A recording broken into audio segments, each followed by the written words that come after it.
Hello and welcome back to Intellify.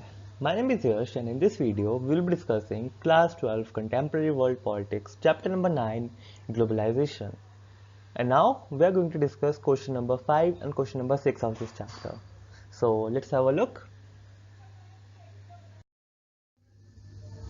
Question number 5 says, which of the statements are false about globalization?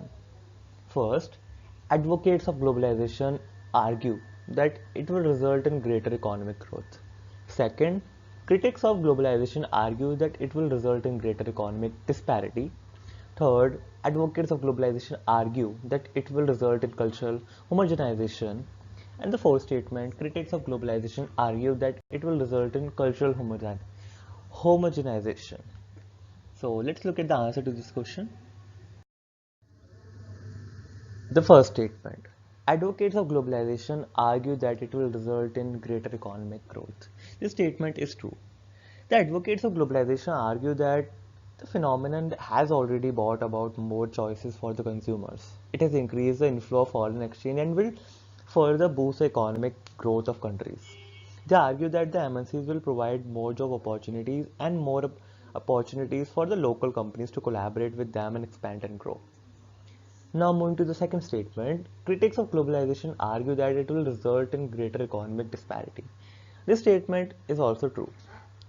The critics of globalization argue that the process will have an uneven impact as most of the section of the society have not been able to acquire its benefits.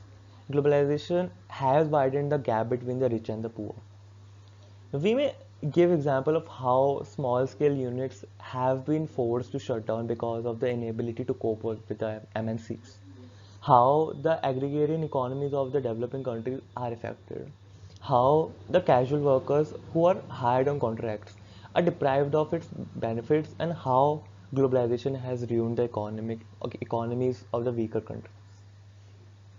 Now, the third statement. Advocates of globalization argue that it will result in cultural homogenization. This statement is also true.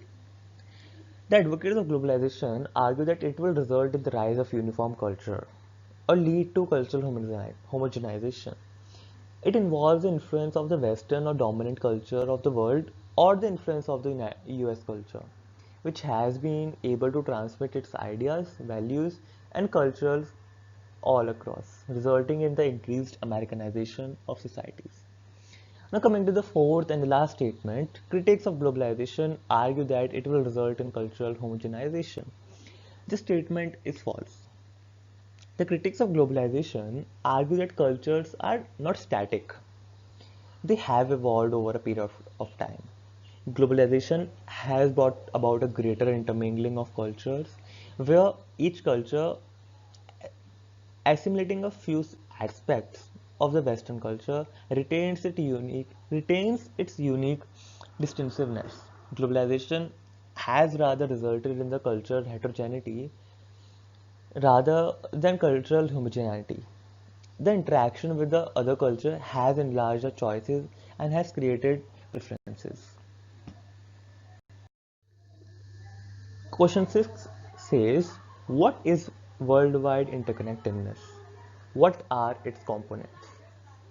Worldwide interconnectedness basically explains the phenomenon of globalization, which brings about a greater interconnectivity among the countries across the globe through the exchange of ideas, knowledge, people, flow of goods, capital, and services.